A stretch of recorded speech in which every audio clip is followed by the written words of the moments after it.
이번 시간은 물질 대사와 건강에 대해서 알아봅시다. 대사성 질환, 우리 몸의 물질 대사에 이상이 생겨서 발생하는 질환입니다. 유전적 요인으로 물질 대사에 관여하는 효소나 호르몬 등의 이상이 생겼을 때 발생하기도 하고요. 운동 부족, 흡연, 음주 등과 같은 환경 요인에 의해서 발생하기도 합니다. 여러 요인이 복합적으로 작용해서 발생하기도 하고요. 대사성 질환의 진단, 고혈압은요, 성인 기준 수축기 혈압, 심장이 수축했을 때 혈압이요, 130 이상이거나 이완기, 심장이 이완했을 때 혈압이 85 이상인 경우 고혈압에 해당되고요. 당뇨병은 6시간 이상 금식 후 검사한 혈당 수치가 100mg per 데시리터 이상인 경우를 당뇨병이라고 하고요. 고지혈증은 12시간 이상 금식 후 검사한 혈액 속 중성지방 수치가 150mg per 데시리터 이상이거나 HDL 콜레스테롤 수치가 남자는 40mg per 데시리터, 여자는 50mg per 데시리터 이하인 경우를 우리가 고지혈증이라고 합니다. 다음 비만은요, 체지방이 과다하게 쌓인 상태로 대사성 질환을 유발하고 심혈관계 질환이나 뇌혈관계 질환이 발생할 확률을 높입니다. 대사성 질환의 종류는요, 고혈압, 당뇨병, 고지혈증, 다른 말로 고지질 혈증이라고 하고요, 지방광, 통풍이 있습니다. 특징, 고혈압은요, 혈압이 정상 범위보다 높은 만성 질환입니다. 유전적 요인과 스트레스, 흡연, 음주 등 환경 요인에 의해 발생하고요. 뇌졸중과 같은 뇌혈관 질환, 심혈관계 질환, 콩팥 기능 저하 등이 원인이 됩니다. 당뇨병은요, 혈당량이요, 정상 범위보다 높은 상태가 지속돼서 오줌에 포도당이 섞여 나오는 질환입니다. 오줌을 자주 누게 되고요, 피로감을 느끼며 체중이 감소합니다. 혈당 조절에 필요한 인슐린의 분비가 부족하거나 인슐린이 제대로 작용하지 못해서 발생합니다. 인슐린은요, 혈액에 포도당 농도가요, 높으면요, 간에 포도당을 넣어서 글리코젠 형태로 저장하는 호르몬이 인슐린입니다. 인슐린. 자, 뒤에서 배우겠지만 혈당이 낮았어요. 혈당이 낮으면요, 글리코젠은 포도당을 이렇게 압축시켜 놓은 겁니다. 이걸 쪼개서 혈당을 다시 높이도록 만드는 거예요. 이 호르몬은 글루카곤입니다. 글루카곤. 그래서 인슐린은 포도당을 안에 집어넣는다. 그래서 인슐린 이렇게 외우시고요. 글루카곤은요, 곤 가버렸다. GON이.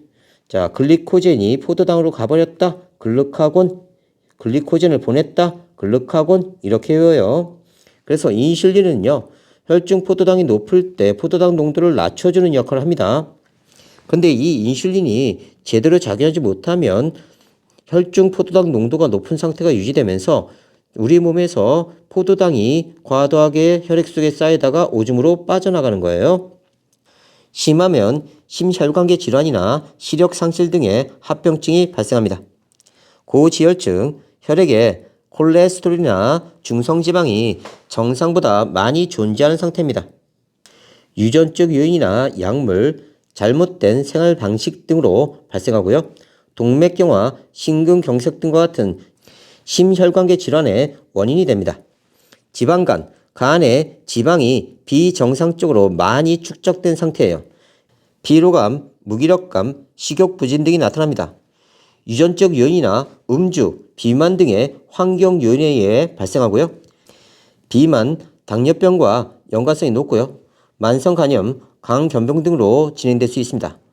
자, 간경변은요, 간이 굳고 오그라들어 간의 기능이 약해지는 질환이고요. 통풍은 요산이 관절에 축적되어 염증을 일으키는 질환입니다. 요산은요, 단백질이 분해될 때 나오는 산물이에요. 요산의 대사 이상으로 혈액 내 요산 농도가 과다하게 높아져서 발생합니다. 심하면 관절 변형이나 심장 또는 콩팥 기능에 이상이 나타날 수 있어요. 이상 지질혈증, 이상 지질 혈증은요, 혈액 속 지질 성분 비율에 이상이 생긴 것으로 고지혈증보다 더 넓은 범위의 질환입니다. 이상 지질 혈증은요, 총 콜레스테롤과 중성지방 수치가 높고 HDL, 고밀도 지방 단백질, 콜레스테롤 수치가 낮은 상태다. HDL 콜레스테롤은 혈관벽에 쌓여서 동맥경화를 유발할 수 있고요. LDL, 저밀도 지방 단백질, 콜레스테롤을 다른 조직으로 운반하여 심혈관계 질환이 발생할 확률을 줄여줍니다. 다음, 동맥경화가 몸에 미치는 영향. 고지혈증이 진행되면 콜레스테롤 등이 동맥의 안쪽 벽에 쌓여서 혈관 내부가 좁아지고 혈관벽이 탄력이 떨어지는 동맥경화가 나타날 수 있어요. 자, 혈관 단면을 보면요, 굉장히 매끈하죠. 여기에 콜레스테롤이 쌓이면요, 점점점 좁아집니다. 혈액의 흐름이 약해지고요, 심하면요, 멈추기도 하고요. 혈액의 흐름이 원활하지 않으면 심장이나 뇌에 영양소와 산소가 제대로 공급되지 않아서 심장마비나 뇌졸중이 발생할 수 있습니다.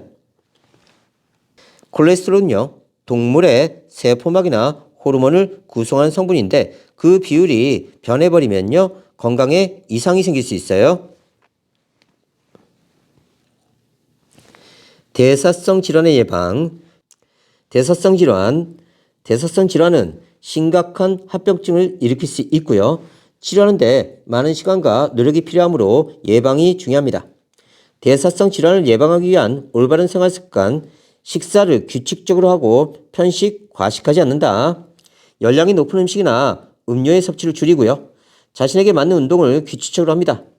걷기, 계단 오르기 등 일상생활의 활동량을 늘리고요.